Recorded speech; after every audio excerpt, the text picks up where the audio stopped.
Ow. Ow. Ow. Ow. Oh. Wow. Ow. Nah. Wait, do I still have perfect pitch? That's a B flat. Okay, I'm fine.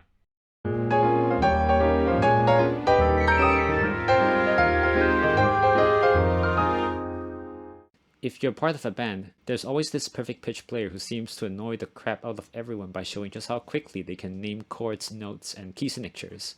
And they can even name the pitch out of any sound. Ow. Ow. Ow. Ow.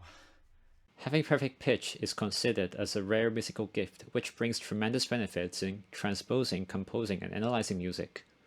But as perfect as it may sound, perfect pitch does have its drawbacks. In this video, I'm not going to state the obvious issues such as being easily annoyed by people singing out of tune, or being annoyed by friends who are overly excited to test your perfect pitch, but rather, I would like to propose how perfect pitch might hinder musicians' musical development. Because it is so direct, perfect pitch affects the way musicians perceive music. Also, it becomes easy for the musician to ignore the context of the music they're playing. I'm going to explain what I mean by addressing 3 issues which musicians with perfect pitch have to deal with. I still remember the time when I got my hands on an alto saxophone. My friend showed me the fingering for C. I played it and I was like, no, it's an E flat. And he was like, it's a C but in concert E flat. And I was like, wait, this doesn't make sense at all. It was the first time I was introduced to the concept of a transposing instrument. Some musicians with perfect pitch do learn a transposing instrument, either because they love the tone of that instrument so much, or maybe simply because there weren't enough trumpet players in the school band.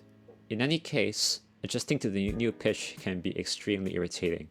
To put it in simple terms, the way musicians perceive pitches is a logical process. There's an input, in this case either a note in the music score or the name of a note in their mind. The brain then looks for a matching sound from its sound library and generates an expected sound output in the mind. If this sound in the mind matches with the sound in reality, there's inner peace and tranquility. But if the sound in reality does not match the expected sound, the musician becomes annoyed and wants to die. If you wonder why this discrepancy can be so irritating, here are some examples in other aspects of life which can annoy a lot of people. So how do musicians with perfect pitch deal with this? Well, the first way is by changing your expected output. In the case of a trumpet score, you see a G in the score and picture a sound of concert F in your mind, defining it as a new G.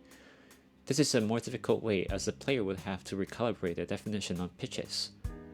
The second way is by changing the way you perceive reality. Alto saxophone players can treat the notes on the treble clef as notes on the bass clef, and then accidentals if needed.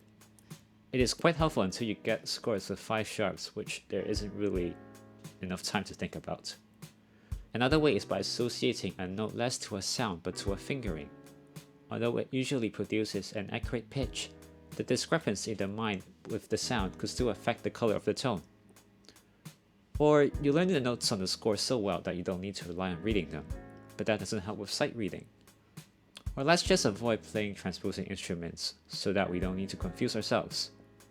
Then why not just avoid music altogether so we don't need to experience the financial instability, harsh criticisms, jealousy, insecurity, and self-esteem issues?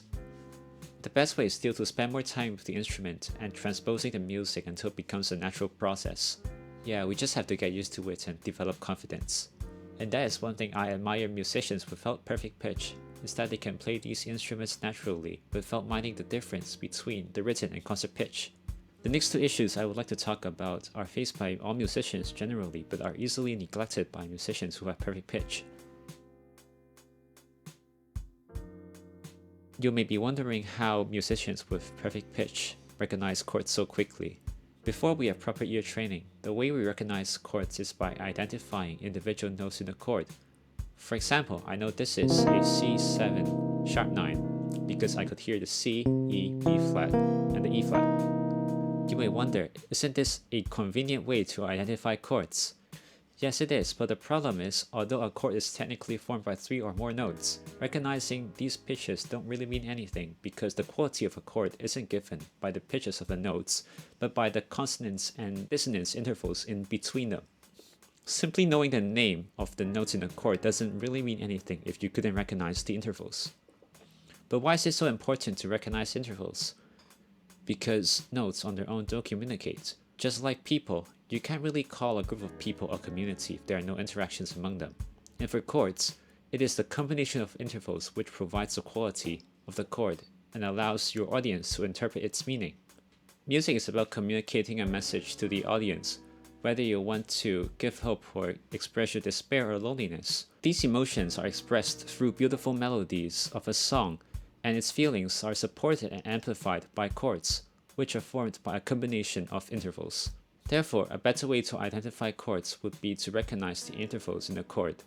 It would be really hard at first, but as you develop your own interpretation of feelings of a chord, some qualities will become much more familiar the more you use them.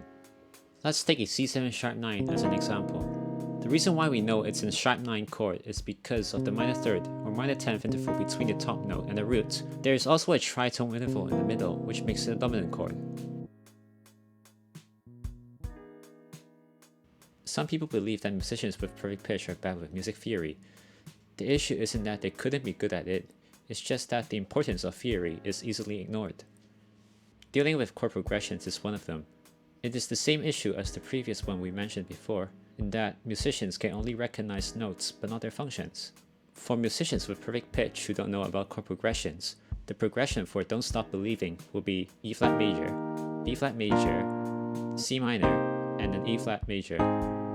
However, what they don't know is that this is a 1-5-6-4 progression, which is used in many pop songs. Chord progression also gives many benefits when it comes to music arranging. If you want to give an unsettling effect to your audience, instead of following the conventional 2-5-1 progression, you can instead go for a 2-5 and a 6, which is the relative minor of the 1. And when it comes to composition, without the knowledge of chord progressions, the music will just sound awkward and unsettling, unless that's the effect you want to go for. And as we said before, music isn't about the identity of individual chords or notes, but it's about the relation between them, which communicates a message to the audience. Simply knowing what the chord is doesn't help you in making good music. So what's the moral of the story? As a musician, even if you have perfect pitch, it doesn't mean anything if you don't understand the context of the music. Instead, it can just become an expression of your ego that you're somehow more talented than others. Having perfect pitch doesn't make you a better musician. There are tons of musicians out there without perfect pitch who develop their craft through listening and hard work. Having perfect pitch does give you a head start in some areas, but it doesn't help if you don't improve in other important areas such as the rhythm and tone. Just like singing in tune doesn't make you an outstanding singer, but having a voice with character does. That's all for today. If you are a musician with perfect pitch, let me know in the comment section what other struggles you face. And if you're a musician without perfect pitch, let me know in the comments whether you desire it or not. And if you enjoyed this video and learned something new, please leave a like and subscribe to my channel. Until next time.